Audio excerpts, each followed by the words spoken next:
Hello dear student, welcome to my channel Shravan lecture. जैसा कि आपको पता है मैं आप लोगों को क्लास 10 मैथ पढ़ा रहा हूं, ठीक है। और आज हम लोग क्लास 10 जो आपका गणित है इसमें वास्तविक संख्याएं चैप्टर में प्रश्नावली 1.3 को पूरा पढ़ने वाले हैं। इससे पहले मैंने आप लोगों को प्रश्नावली 1.1 और प्रश्नावली 1.2 को पढ़ा दिया है। अगर आपने नहीं देखा है तो इस वीडियो के डिस्क्रिप्शन में लिंक मिल जाएगा, ठीक है।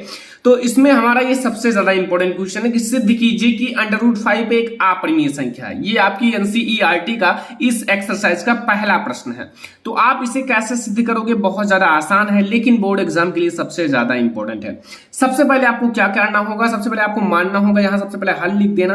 हल मैं आप लोगों को कराता हूं अच्छे से, ठीक है। सबसे पहले आप लोग मान लो कि माना पूरा आप लोगों को मैं एक्सरसाइज इसी वीडियो में पढ़ाऊंगा, ठीक है। माना जो आप लोगों का √5 है एक परिमेय संख्या। देखो आप लोगों को उसके विपरीत मान लेना है। जैसे हमें अपरिमेय सिद्ध करना है तो आपको परिमेय मान लेना है। परिमेय तभी आपका यह सिद्ध होगा, परिमेय संख्या है। अगर मैंने मान लिया कि √5 एक परिमेय संख्या है तो परिमेय संख्या के बारे में जानते हो, मैंने पढ़ाया कि परिमेय संख्या को P/Q के रूप में लिखा जा सकता है। तो अगर √5 एक परिमेय संख्या मैंने मान लिया तो इसे हम P/Q के रूप में लिख सकते हैं। और अगर आप P/Q के रूप में लिख सकते हो तो यहाँ P और Q क्या है? यहाँ जहां जो P है, जहां आपका P और Q क्या है? P और Q सहअभाज्य संख्याएं हैं। क्या है? सहअभाज्य संख्या या फिर पूर्णांक है, ठीक है। सहअभाज्य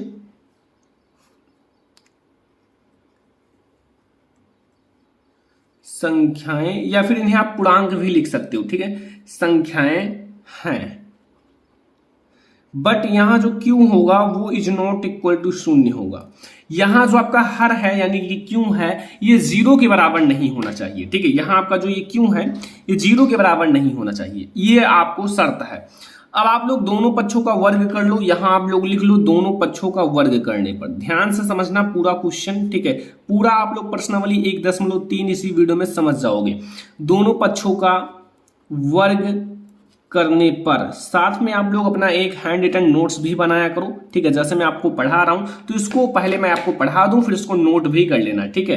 तो यहां आप लोग √5 है इसका आप वर्ग करोगे और बराबर आपका P है और अपान आपका Q है, ठीक है। P/Q और इसका आप लोग वर्ग कर लो। तो दोनों का आप वर्ग करोगे तो फिर आपके पास क्या आएगा?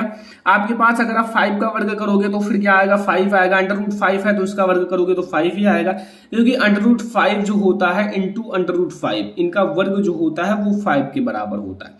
तो इधर जब हम √5 का वर्ग करेंगे तो ये 5 के बराबर हो गया और P का स्क्वायर हो जाएगा और बट्टे में आपका Q का स्क्वायर हो जाएगा, क्योंकि दोनों का स्क्वायर करना है। अब यहां अगर मैं पूछूं कि Q स्क्वायर बराबर क्या होगा तो Q स्क्वायर को इधर ले लो और यहां हमारा 5 जो है वो P स्क्वायर के नीचे चला आएगा, P स्क्वायर के नीचे चला आएगा। अब आप लोग अकॉर्डिंग टू थ्योरम यानी कि आप लोगों का जो दिया हुआ है ना परिमेय, उनके अनुसार क्या लिखना है ध्यान से समझना, पूरा समझ में आ जाएगा। देखो यहाँ जो 5 है,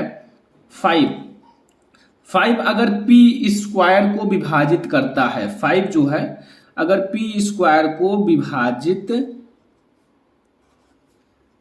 करता है, ध्यान से समझना थोड़ा सा। जो यहां 5 है अगर P स्क्वायर, ये P स्क्वायर है ना, अगर 5 P स्क्वायर को विभाजित करता है तो समझ जाना बच्चा पार्टी कि 5 P को भी विभाजित करेगा, 5 P को भी विभाजित करेगा, ठीक है। अब आप लोग सोच रहे होंगे कैसे विभाजित करेगा, तो अभी मैं आपको एग्जाम्पल के साथ समझाता हूं। देखो करेगा क्यों? क्योंकि अगर मान लीजिए आपका P जो है वो है आपका 10, ठीक है, 10 है। अब देखो अगर 10 है तो ये 5 10 को विभाजित करता है ना, 2 आ गया। लेकिन अगर हम इसी 10 का स्क्वायर कर देंगे तब भी तो ये 5 विभाजित करेगा, ठीक है। तो मतलब अगर 5 P स्क्वायर को विभाजित करता है तो 5 P को भी विभाजित करेगा। विभाजित करने की बात की गई है, ठीक है। अब आप लोग देखो तब देखो हमने √5 लिया है, तब यहां आप लोग हम यहां P बराबर जो आपका है इसे 5m मान लेंगे, ठीक है। क्योंकि अगर यहां √2 होता तो हम इसे 2m मानते, ठीक है। √5 लिख सकते हैं कि नहीं लिख सकते? लिख सकते हैं। मैंने मान लिया है तो हम इसे लिख सकते हैं। अगर हम √5 लिख सकते हैं, लेकिन यहां बच्चे अब सोच रहे होंगे यहां m क्या है? तो m यहां क्या है? m कोई पूर्णांक है, m कोई पूर्णांक है, ध्यान रखना यम हमारा एक पूर्णांक है। अब इसी का आप लोगों का जो p बराबर 5m मिला है, तो अब आप लोग समीकरण 1, इसको आप लोग समीकरण 1 नाम दे देना। क्या नाम दे देना? समीकरण फर्स्ट नाम दे देना। अब इसी समीकरण फर्स्ट में हम लोग p बराबर 5m रखने पर अब आप लोगों का p बराबर आप 5m रख दो, जैसे हमारा क्यू स्क्वायर है इसको आप क्यू स्क्वायर ऐसे ही रखने दो, और p के स्थान पर आप 5m का स्क्वायर कर लो, 5m का स्क्वायर, और बटे में आपका यम 5 ऑलरेडी है। अब यहाँ क्यू स्क्वायर बराबर हो जाएगा 5m का स्क्वायर हो जाएगा, तो ये 5m का स्क्वायर होगा 25m स्क्वायर, और बटे में 5 5 जा 25, और यहाँ आपका आएगा Q square equal to 5m square. अगर मैं आप लोगों से पूछूं कि यम स्क्वायर बराबर क्या होगा, तो ये क्यों के नीचे 5 चला जाएगा, क्यू स्क्वायर बटे में 5 हो जाएगा। यहां तक आपको कोई प्रॉब्लम नहीं होगा। अगर यहां तक प्रॉब्लम नहीं आएगा तो वही चीज आप लोगों को दोबारा लिखना है। क्या लिखना है कि अगर 5 क्यू स्क्वायर को विभाजित करता है, जो 5 है क्यू स्क्वायर को विभाजित करता है, जैसे मैंने p के साथ लिखा था वही सेम प्रोसेस है। तो आप लोगों को पता होना चाहिए कि 5 जो है क्यू स्क्वायर को, तो क्यू को भी नहीं, पहले 5 क्यू स्क्वायर को विभाजित, तो 5 क्यू को भी विभाजित करेगा, केवल क्यू लिखा है, ठीक है, क्यू को भी विभाजित करेगा, ठीक है, बस ये। अगर अब यहां आप लोगों का p और q दोनों का उभयनिष्ठ गुणनखंड 5 है, क्योंकि 5 p को विभाजित करता है q को भी। अगर इसका उभयनिष्ठ गुणनखंड 5 है, लेकिन यहां तो मैंने p और q को सहभाज्य संख्याएं माना था जिसका उभयनिष्ठ गुणनखंड केवल 1 होता है, लेकिन अब यहां हुआ क्या कि इसका उभयनिष्ठ गुणनखंड हमें 5 मिल गया। जैसे ही आपको 5 मिला, अब आप लोगों को अपना एक अच्छा सा स्पष्ट रूप से लिख देना है कि √5 एक अपरिमेय संख्या है, क्योंकि इसका अभाज्य गुणनखंड 5 है। लेकिन अब आपको थोड़ा सा अलग टाइप से लिखना है। कैसे लिखना है जैसे मेरा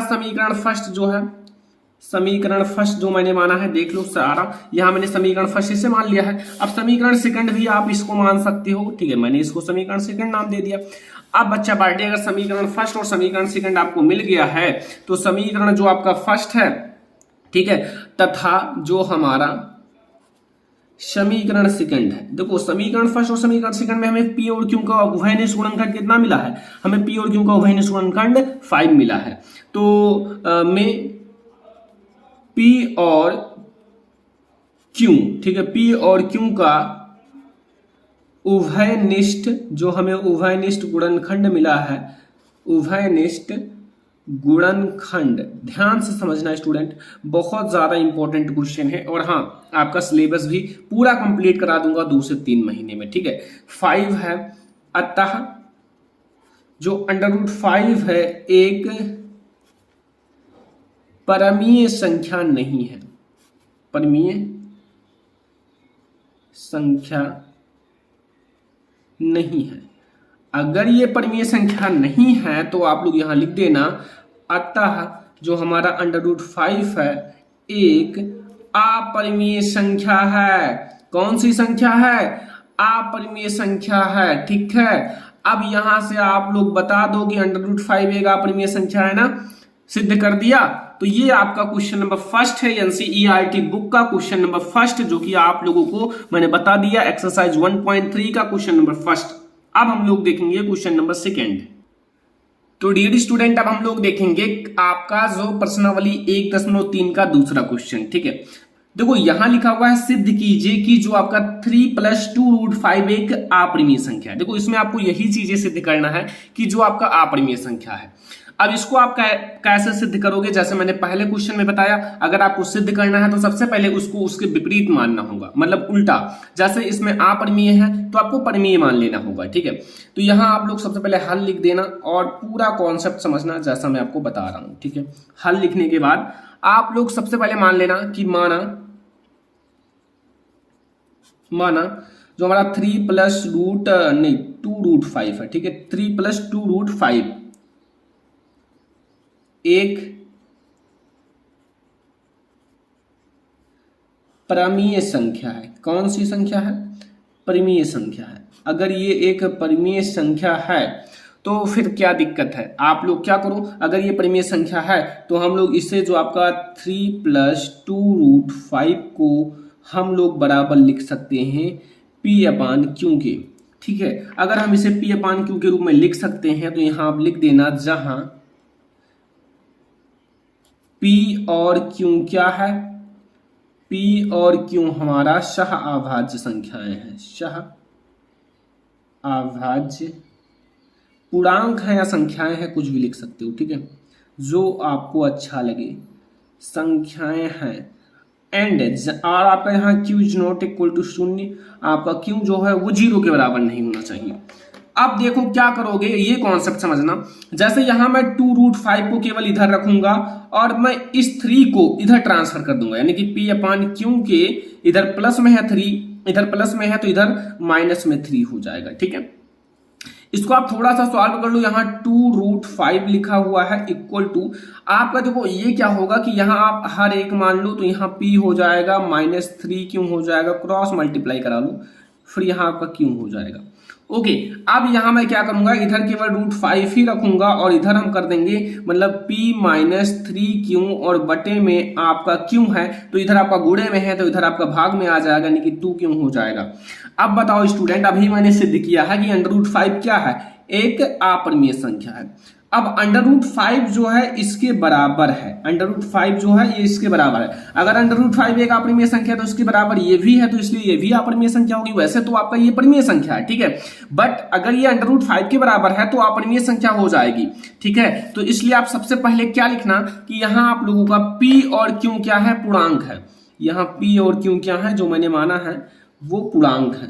ठीक है, पूर्णांक का मतलब है जो आपका सहअभाज्य संख्या है, पूर्णांक है। अगर ये पूर्णांक है तो आप लोगों का आपका ये जो P है, P माइनस आपका 3Q और बटे में आपका 2Q जो लिखा हुआ है, ठीक है, 2Q लिखा हुआ है, ये चीज। ठीक है, ये क्या है, यह परिमेय होगा, यह परिमेय होगी क्योंकि ये आपका परिमेय होगी और परिमेय है। लेकिन अब बात यहां आती है, और √5 अपरिमेय है। अब अगर वो परिमेय है तो जस्ट इसी के बराबर √5 भी लिखा हुआ है, लेकिन √5 एक अपरिमेय संख्या है। अगर मान ले दोनों लोग बराबर हैं, ठीक है, अपरिमेय संख्या है, तो √5 तो एक अपरिमेय संख्या। अगर ये अपरिमेय संख्या है तो आप लोग यहां लिख सकते हो कि यह जो है ना विरोधाभास, यह विरोधाभास, ध्यान से समझना पूरा कॉन्सेप्ट, हमारी कल्पना, विरोधाभास, जो विरोधाभास हमारी कल्पना, ये हम लोग कल्पना कर रहे थे, हर जगह मानते हैं, कल्पना करते हैं, फिर हम लोगों का सिद्ध होता है। विरोधाभास कल्पना गलत होने के कारण, गलत मतलब देखो यहाँ आप लोग लिखना हमारी जो गलत कल्पना, यहाँ गलत लिख देना, ठीक है, तब ज्यादा अच्छा बैठेगा। यह विरोधाभास हमारी गलत कल्पना के कारण हुआ है, के कारण प्राप्त हुआ है। मतलब अगर हमें ये कल्पना किया है तो ये गलत परिकल्पना के कारण प्राप्त हुआ है।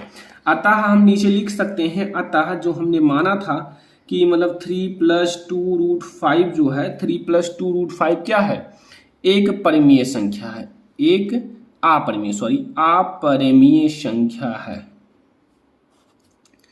अपरिमेय संख्या है। तो ये हमारा क्या हो गया, एक अपरिमेय संख्या होगी। मैंने ये भी सिद्ध करा दिया एनसीईआरटी का जो प्रश्नावली 1.3 का दूसरा नंबर क्वेश्चन। तो ये भी आपको समझ में आ गया जो हमारा दूसरा नंबर क्वेश्चन है, और बहुत ज्यादा आसान है, लेकिन आप लोग थोड़ा सा प्रैक्टिस करना घर पर, क्योंकि अगर आप जितना ज्यादा इन क्वेश्चंस को लगाओगे उतना ज्यादा आपको समझ में आएगा। तो हमारा पहला और दूसरा क्वेश्चन हो गया। अब हम लोग आते हैं तीसरे नंबर क्वेश्चन पर। ये 3 क्वेश्चन हैं, आपका तीसरा में 3 क्वेश्चन दिया हुआ है। फर्स्ट आपका दिया हुआ है, लिखा हुआ है सिद्ध कीजिए कि निम्नलिखित संख्याएं अपरिमेय है। ठीक है, पहला है 1/√2 और दूसरा है 7√5, तीसरा है 6 + √2। तो हम एक एक को लेंगे, मतलब एक एक को समझेंगे अच्छे से, ठीक है, लेकिन तीनों बहुत ज्यादा आसान है। लेकिन अगर आपको नहीं समझ में आ रहा है तो तीनों आप एक ही चुटकियों में समझ जाओगे। तो सबसे पहला हम लोग यहां लिखते हैं, सबसे पहला हम लोग ले लेते हैं 1/√2, पहला मैंने ले लिया। तो सबसे पहला नंबर को आप लोगों को लगाना है। तो सबसे पहले आप मान लो कि माना सबसे पहले मानना पड़ेगा। अगर आपको अपरिमेय सिद्ध करना है तो सबसे पहले मान लो, माना जो हमारा 1/√2 क्या है, एक परिमेय संख्या है। क्या है? एक परिमेय संख्या है। अगर मैंने इसे परिमेय संख्या माना है तो ये एक परिमेय संख्या है। तो अगर मैंने परिमेय संख्या माना है तो बच्चा पार्टी हम इसे 1/√2 को बराबर हम p/q के कर सकते हैं। तो इसको मैंने p/q के रूप में लिख दिया। अब आप लोग एक बात समझना, चाहे हम p/q लिखें और चाहे हम q/p लिखें, दोनों का बात बराबर है, क्योंकि दोनों का आपका HCF 1/1 ही होगा। चाहे ऊपर लिखो, चाहे नीचे, चाहे उल्टा लिखो, ठीक है। यहां आपका p और q जो है, p और q सह अभाज्य संख्याएं हैं। क्या है? सह अभाज्य पूर्णांक है। पूर्णांक भी लिख सकते हो, मैंने कई बार बताया है, पूर्णांक है। बट यहां जहां q जो आपका q हो, q is not equal to 0, यहां q जो हो वो 0 के बराबर नहीं होना चाहिए, बस। अब आप लोग क्या करोगे, इसको आप लेंगे, अब यहां आप लिख दो एक चीज, जैसे मैंने लिखा है 1/√2 इक्वल टू p/q, यही चीज लिखा है। अब यहां लिख दो, मैं एक बात बताता हूं, अगर इस चीज को पलट दिया जाए, पलटने पर, अगर हम ये पलटने पर लिखा है, ठीक है, पलटने पर क्या होगा, मैं इसको पलट देता हूं, ठीक है। अब जब मैंने इसको पलट दिया तो ये √2 ऊपर चला जाएगा, √2 ऊपर आ गया, और यहां q ऊपर चला जाएगा और p नीचे आ जाएगा, ठीक है। देखो पलटने पर जैसे आपका मैंने बताया है कि चाहे q/p लिखूं, यहां मैंने क्या बताया, चाहे q/p लिखूं या p/q लिखूं, बात बराबर है। अब इसको मैंने पलट दिया, जैसे अगर आपका कुछ भी है, मान लो 1/2 आपका परिमेय संख्या है, तो 2, अगर मैंने 1/2 है तो अगर मैंने इसको पलट दिया 2 तो 2/1 हो गया, ये भी परिमेय संख्या ही है, ठीक है। तो यहां आपको मैंने इसको बना दिया और यहां हमने समीकरण नंबर फर्स्ट नाम दे दिया। यहां से आपका बहुत छोटा सा कॉन्सेप्ट था और स्पष्ट हो गया कि यहां आपका √2 के बराबर हमारा q/p है। किसके बराबर है? √2 के बराबर, ठीक है। तो अब आप लोग क्या करोगे, यहां हमारा √2 के बराबर हमारा p/q मिला, तो आपको ये पता है कि हमारा √2 क्या है, एक अपरिमेय संख्या है। तो अगर हमारा √2 एक अपरिमेय संख्या है, सेम इसके बराबर q/p भी है, तो q/p एक परिमेय संख्या है, लेकिन अगर इसके बराबर है तो वो भी हमारी एक अपरिमेय संख्या होगी। तो सबसे पहले मैं आपको यहां स्पष्ट रूप से लिख देता हूं कि जो हमारा p/q मिला है, क्या मिला है, p/q एक क्या है, परिमेय संख्या है, ठीक है। ये तो आपको पता है, p/q लिखो या q/p लिखो, कुछ भी नहीं, ठीक है, दोनों बराबर है, परिमेय संख्या है। चलो आप लोगों को दिक्कत होगा तो मैं इसे q/p कर देता हूं, ठीक है। q/p उल्टा है, ठीक है। q/p एक परिमेय संख्या, और हम जानते हैं कि जो आपका √2 है, √2 के बराबर है ना, √2 एक अपरिमेय संख्या है। क्या है? एक अपरिमेय संख्या है, अपरिमेय संख्या। अगर √2 एक अपरिमेय संख्या है तो यहां हमारा अतः जो हमारा √2 होगा, मतलब जो यहां मान लो मैंने √2 लिखा है, ये is not equal to q/p के, q/p के बराबर नहीं होगा। तो अतः हम लोग लिख सकते हैं, अतः हम लोग 1/√2 जो है, 1/√2 जो है एक अपरिमेय संख्या लिख सकते हैं, एक अपरिमेय संख्या है, ठीक है। बस यही हमें सिद्ध करना था, यही चीज कि आपका जो 1/√2 है ये एक अपरिमेय संख्या होगा, और मैंने सिद्ध भी कर दिया। तो ये आपको आसान लगा होगा। पहला क्वेश्चन है तीसरे का, एनसीईआरटी बुक क्लास 10 का तीसरे का पहला है, एक्सरसाइज 1.3 का। अब हम लोग दूसरा नंबर क्वेश्चन देखेंगे। देखो दूसरा नंबर क्वेश्चन में आपसे क्या कह रहा है, दूसरे में आपको क्या सिद्ध करना है, दूसरा वाला क्वेश्चन में आपको सिद्ध करना है 7√5 एक अपरिमेय संख्या है, ठीक है। तो सबसे पहले वही बातें हैं कि आपको मानना पड़ेगा, ये बहुत ज्यादा आसान क्वेश्चन है। सबसे पहले आप मान लो, माना जो हमारा 7√5 है एक क्या है, परिमेय संख्या है। आपको उसके उल्टा मानना होगा, अगर अपरिमेय सिद्ध करना है तो आप परिमेय मान लो, तो ये हमारा एक परिमेय संख्या है। अगर ये हमारा एक परिमेय संख्या है तो 7√5 को हम लोग P/Q के रूप में लिख सकते हैं। ठीक है, P/Q के रूप में लिख सकते हैं। अब आप लोगों को यहां पता है, जो मैंने बताया हर बार, यहां P और Q क्या है, जहां P और Q सह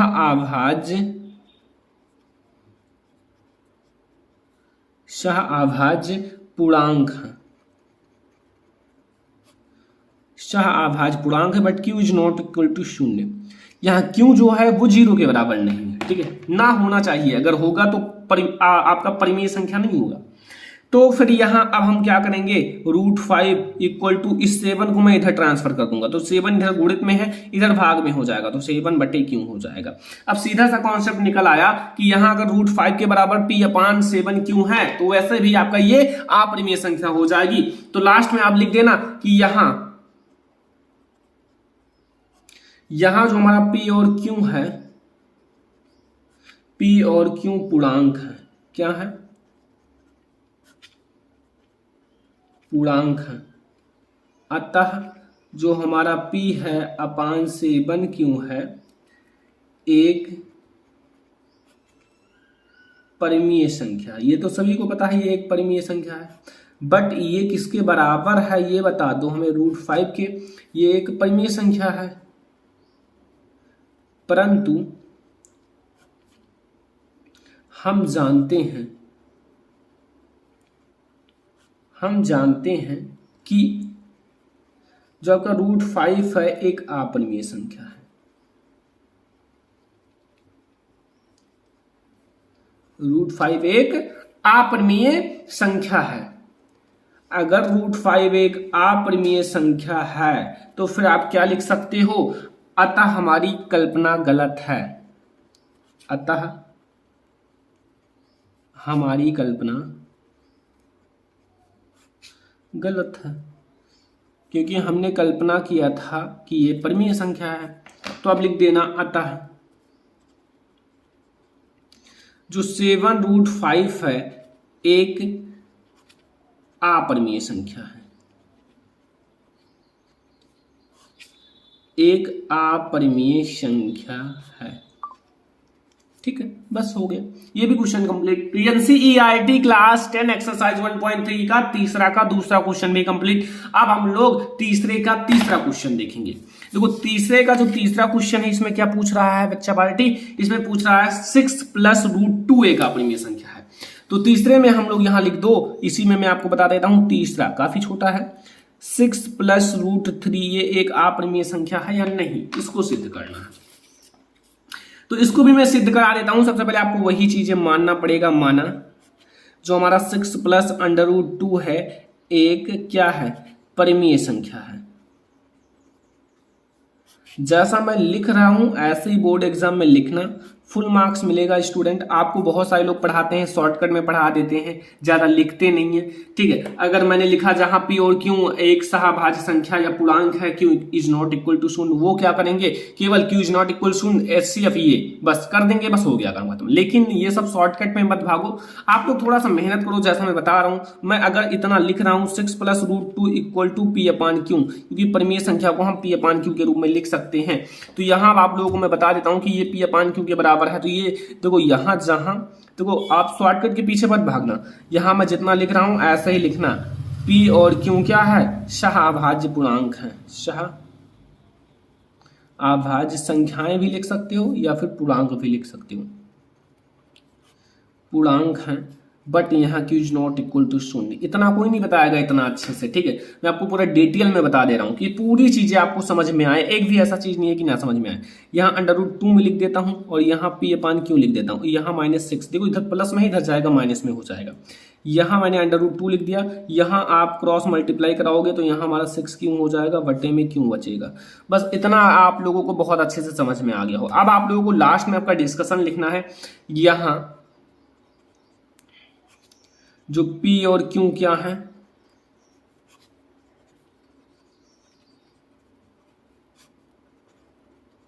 पूर्णांक है, ठीक है। पी और क्यू क्या है, पूर्णांक है। तो अतः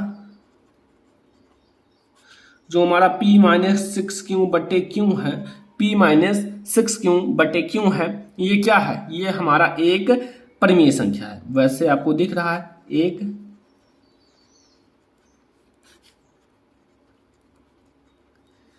परिमेय संख्या है। अगर ये एक परिमेय संख्या है, परंतु हमें ये पता है √2 क्या है, एक अपरिमेय संख्या है, परंतु हम जानते हैं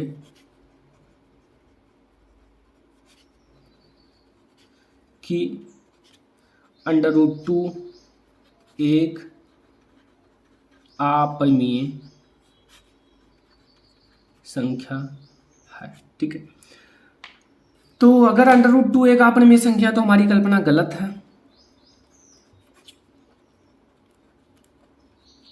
हमारी कल्पना गलत है।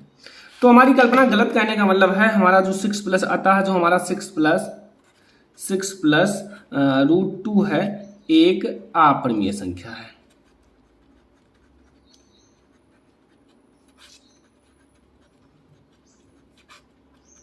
बस ये आपका क्लास 10 मैथ का जो एनसीईआरटी का 1.3 एक्सरसाइज प्रश्नावली 1.3 में बस इतना ही क्वेश्चन है। तो आज मैंने आप लोगों को पूरा प्रश्नावली 1.3 पढ़ा दिया। अब आप लोगों की जिम्मेदारी है कि सारे क्वेश्चंस को अच्छे से पढ़ना, रिवीजन करना, ठीक है। थोड़ा सा अगर आप लोग मेहनत करोगे तो सारा क्वेश्चंस आपको अच्छे से आ जाएगा जितना मैंने आपको पढ़ाया है।